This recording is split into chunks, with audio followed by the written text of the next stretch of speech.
మష్రూమ్స్ను cauliflower curry and మష్రూమ్కి బాగా మసాలా పట్టి gravy అంతా దగ్గరికి చపాతీలో కానీ రైస్లో కానీ చాలా బాగుంటుంది కర్రీ. ఎలా ఉంటుంది అంటే కర్రీ మన మటన్ కర్రీకి ఏమాత్రం తీసిపోదు. అందరికీ నమస్కారం, బాగున్నారా? నేను చైతన్య. వెల్కమ్ టు అందమైన కుటుంబం.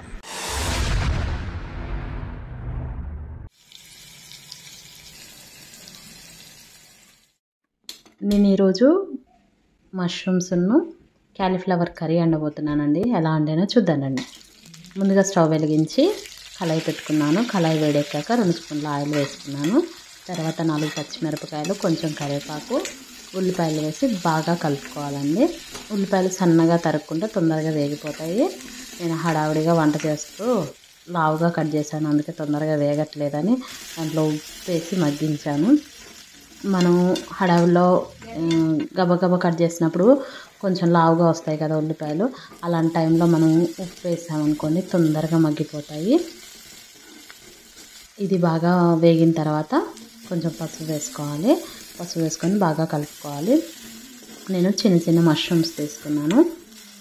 మీరు ఎలాంటి మష్రూమ్స్ వాడతారో కామెంట్ చేసి చెప్పండి. చిన్న చిన్న మష్రూమ్స్ని అలానే నేను కట్ చేసుకోలేదు, అలానే వేసుకున్నాను. కింద తొడిమి ఉంటుంది కదా, అది మాత్రం విడుచుకొని శుభ్రంగా కడుక్కొని వేసుకున్నాను. ఇవేంటంటే ఎక్కువ ఫ్రిడ్జ్లోనే ఉండాలి, బయటికి తీసామంటే తొందరగా నల్లగా అయిపోతాయి. మష్రూమ్స్ని పుట్టగొడుగులు అంటారు కదా. ఈ పుట్టగొడుగులు తొలి వర్షం అంటే వర్షం పడేటప్పుడు ఫస్ట్ వర్షాలకి పుట్టల పైన అలా అడవిలో పెరుగుతాయంట. నాకు తెలీదు, మేము ఎప్పుడు వండలేదు అలాంటివి బయటివి. నేను ఎప్పుడు తీసుకున్నా ఇలా పెంచే మష్రూమ్సే తీసుకొని వండుతాను. అవి చాలా బాగుంటాయని చెప్తారు. అవైతే మీరు తింటే కామెంట్ చెప్పండి. నేను మసాలా రెడీ చేసుకున్నాను. దాంట్లో గసగసాలు, ఎండు కొబ్బరి, కొంచెం ధనియాలు, కొన్ని లవంగాలు వేసి మిక్సీ పట్టుకున్నాను. మష్రూమ్కి ఆ మసాలా పట్టేదాకా బాగా కలుపుతూ ఫ్రై చేసుకోవాలి. అందులో నుంచి వాటర్ బయటకు వచ్చి ఉడుకుతూ ఉంటుంది. అలాంటి టైంలో మీకు రుచికి తగినంత కారం వేసుకోండి. ఇది ఎలా ఉంటుందంటే కర్రీ మన మటన్ కర్రీకి ఏమాత్రం తీసిపోదు. అలాగే ప్రోటీన్ విషయానికి వస్తే కూడా పిల్లలకి చాలా మంచిదంట.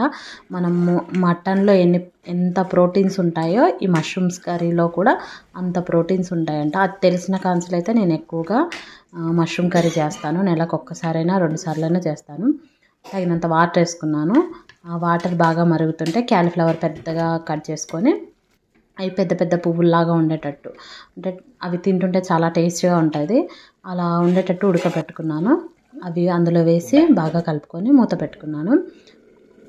ఒక 5 నిమిషాలు ఉడికిన తర్వాత మూత తీయగానే చూడండి, ఎంత అసలుకి చూడగానే నోరు ఊరిపోతుంది కదా. మీకు కూడా నోరు ఊరిపోతుందా? అయితే మటన్ కర్రీ చేసుకొని ఎలా ఉందో కామెంట్ చేసి చెప్పండి.